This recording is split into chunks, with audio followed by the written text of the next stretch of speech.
Life is complex. Join us for the simple gifts of wisdom, love, and delight in the written word. The Federalist Papers, Federalist number 52, The House of Representatives, by either Alexander Hamilton or James Madison. To the people of the state of New York. From the more general inquiries pursued in the 4 last papers, I pass on to a more particular examination of the several parts of the government. I shall begin with the House of Representatives. The first view to be taken of this part of the government relates to the qualifications of the electors and the elected. Those of the former are to be the same with those of the electors of the most numerous branch of the state legislatures. The definition of the right of suffrage is very justly regarded as a fundamental article of republican government. It was incumbent on the convention, therefore, to define and establish this right in the Constitution. To have left it open for the occasional regulation of the Congress would have been improper for the reason just mentioned. To have submitted it to the legislative discretion of the states would have been improper for the same reason, and for the additional reason that it would have rendered too dependent on the state governments that branch of the federal government which ought to be dependent on the people alone. To have reduced the different qualifications in the different states to one uniform rule would probably have been as dissatisfactory to some of the states as it would have been difficult to the convention. The provision made by the convention appears, therefore, to be the best that lay within their option. It must be satisfactory to every state, because it is conformable to the standard already established, or which may be established by the state itself. It will be safe to the United States because, being fixed by the state constitutions, it is not alterable by the state governments, and it cannot be feared that the people of the states will alter this part of their constitutions in such a manner as to abridge the rights secured to them by the federal constitution. The qualifications of the elected, being less carefully and properly defined by the state constitutions, and being at the same time more susceptible of uniformity, have been very properly considered and regulated by the convention. A representative of the United States must be of the age of 25 years, must have been 7 years a citizen of the United States, must, at the time of his election, be an inhabitant of the state he is to represent, and, during the time of his service, must be in no office under the United States. Under these reasonable limitations, the door of this part of the federal government is open to merit of every description, whether native or adoptive, whether young or old, and without regard to poverty or wealth, or to any particular profession of religious faith. The term for which the representatives are to be elected falls under a second view, which may be taken of this branch. In order to decide on the propriety of this article, 2 questions must be considered. First, whether biennial elections will, in this case, be safe. Secondly, whether they be necessary or useful. First, as it is essential to liberty that the government in general should have a common interest with the people, so it is particularly essential that the branch of it under consideration should have an immediate dependence on and an intimate sympathy with the people. Frequent elections are unquestionably the only policy by which this dependence and sympathy can be effectually secured. But what degree of frequency may be absolutely necessary for the purpose does not appear to be susceptible of any precise calculation, and must depend on a variety of circumstances with which it may be connected. Let us consult experience, the guide that ought always to be followed whenever it can be found. The scheme of representation as a substitute for a meeting of the citizens in person, being at most but very imperfectly known to ancient polity, it is in more modern times only that we are to expect instructive examples. And even here, in order to avoid a research too vague and diffusive, it will be proper to confine ourselves to the few examples which are best known. and which bear the greatest analogy to our particular case. The first to which this character ought to be applied is the House of Commons in Great Britain. The history of this branch of the English Constitution, anterior to the date of Magna Charta, is too obscure to yield instruction. The very existence of it has been made a question among political antiquaries. The earliest records of subsequent date prove that parliaments were to sit only every year, not that they were to be elected every year. And even these annual sessions were left so much at the discretion of the monarch that under various pretexts, very long and dangerous intermissions were often contrived by royal ambition. To remedy this grievance, it was provided by a statute in the reign of Charles II that the intermissions should not be protracted beyond a period of 3 years. On the accession of William III, when a revolution took place in the government, the subject was still more seriously resumed, and it was declared to be among the fundamental rights of the people that parliaments ought to be held frequently.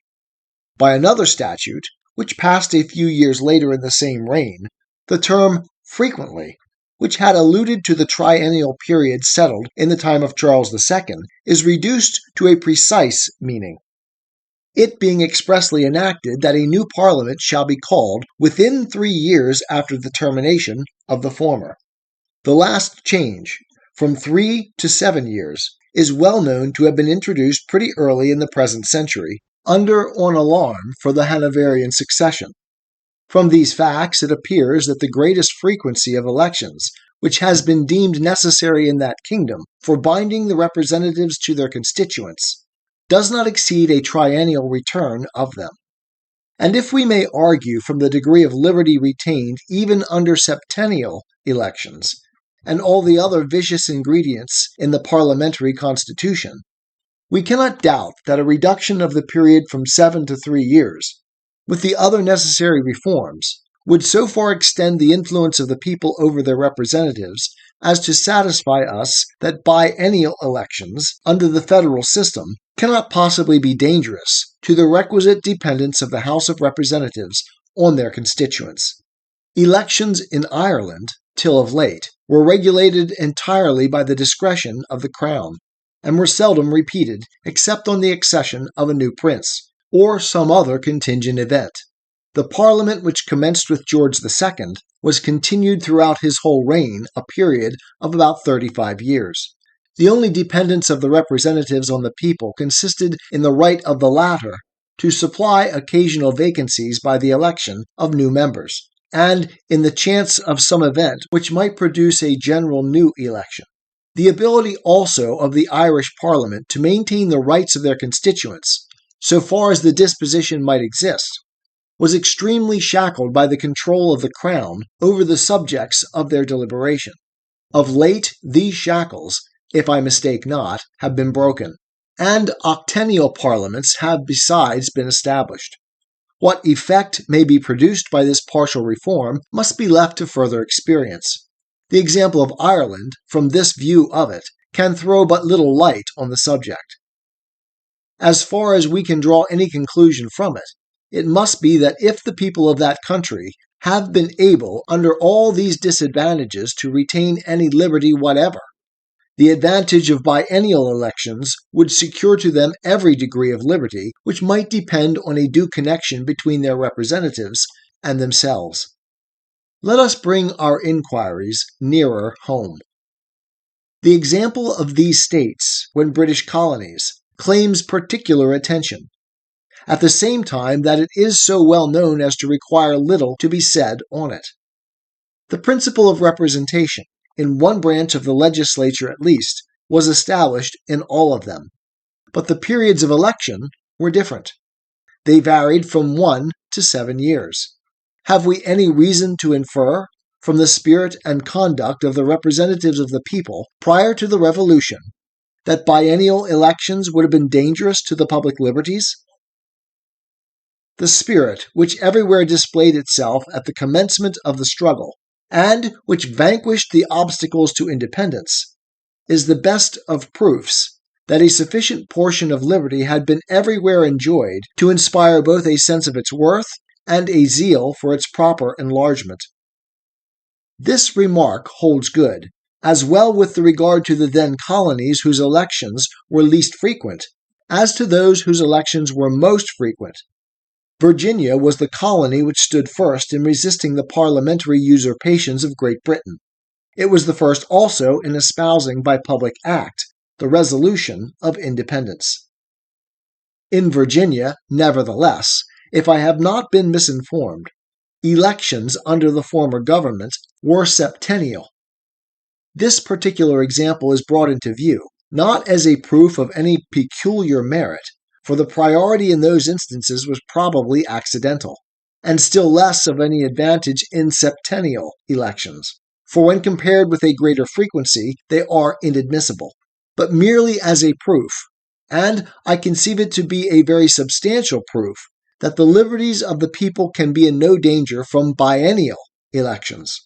The conclusion resulting from these examples will be not a little strengthened by recollecting three circumstances. The first is that the federal legislature will possess a part only of that supreme legislative authority which is vested completely in the British Parliament, and which, with a few exceptions, was exercised by the colonial assemblies and the Irish legislature. It is a received and well-founded maxim that where no other circumstances affect the case, the greater the power is, the shorter ought to be its duration, and, conversely, the smaller the power, the more safely may its duration be protracted. In the second place, it has, on another occasion, been shown that the federal legislature will not only be restrained by its dependence on its people, as other legislative bodies are, but that it will be, moreover, watched and controlled by the several collateral legislatures, which other legislative bodies are not. And in the third place, no comparison can be made between the means that will be possessed by the more permanent branches of the federal government for seducing, if they should be disposed to seduce, the House of Representatives from their duty to the people, and the means of influence over the popular branch possessed by the other branches of the government above cited. With less power, therefore, to abuse, the federal representatives can be less tempted on one side, and will be doubly watched on the other. Publius. 'Tis the gift to be simple, 'tis the gift to be free, 'tis the gift to come down where we ought to be, and when we find ourselves in the place just right, 'twill be in the valley of love and delight. When true simplicity is gained, to bow and to bend, we will not be ashamed. To turn will be our delight, till by turning, we come round right.